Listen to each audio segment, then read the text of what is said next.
BJP की कमान बिहार में ऐसे व्यक्ति के पास है जिनके बाबूजी पहले लालू जी के मंत्री थे, फिर वो नीतीश जी के मंत्री हुए, फिर वो मांझी जी में मंत्री हुए, अब आजकल उनके बेटा बीजेपी का उद्धार करने निकले हैं। मूर्ख आदमी हैं, वहां बैठे हुए हैं, तो यही काम आप कीजिएगा।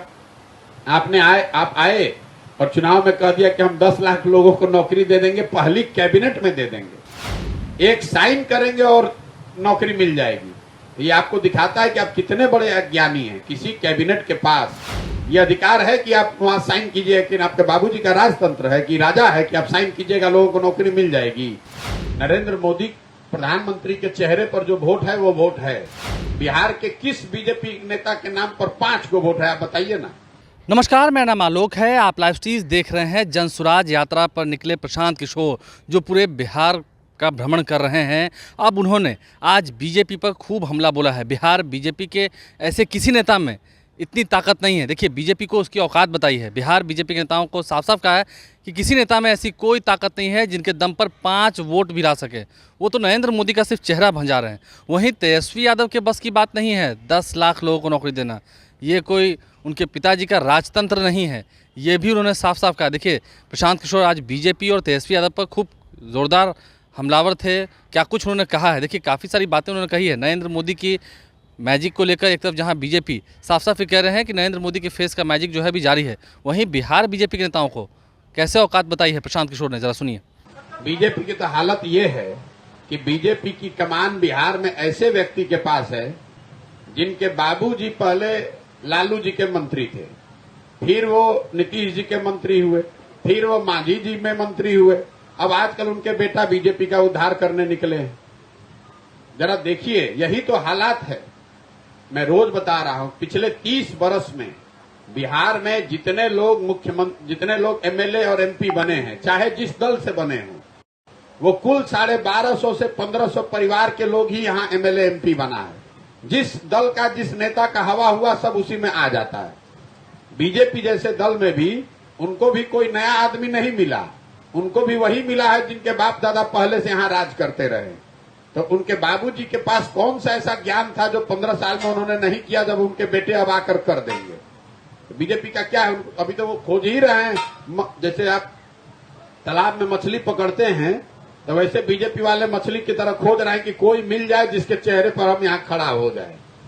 नरेंद्र मोदी प्रधानमंत्री के चेहरे पर जो वोट है वो वोट है।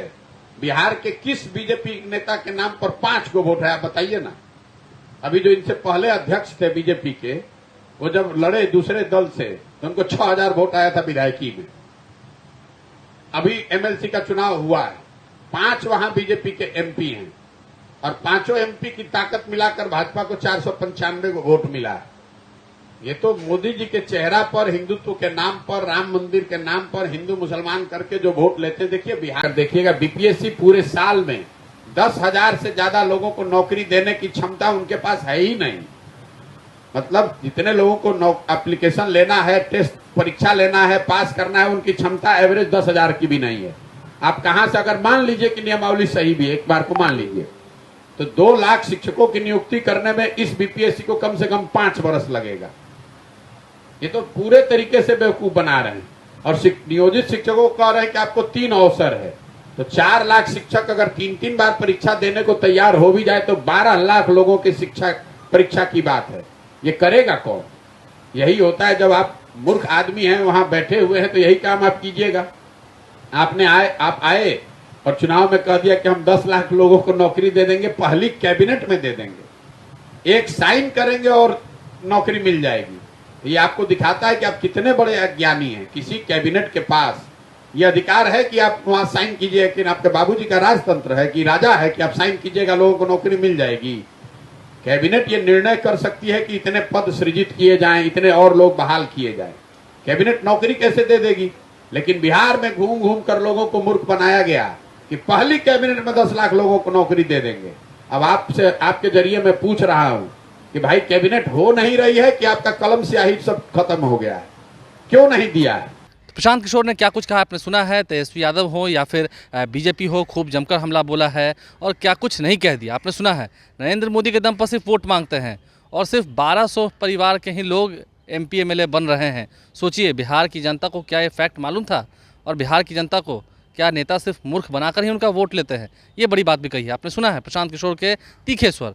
आप हमारे चैनल को सब्सक्राइब कर लें, साथ साथ फेसबुक पेज भी लाइक करें। धन्यवाद।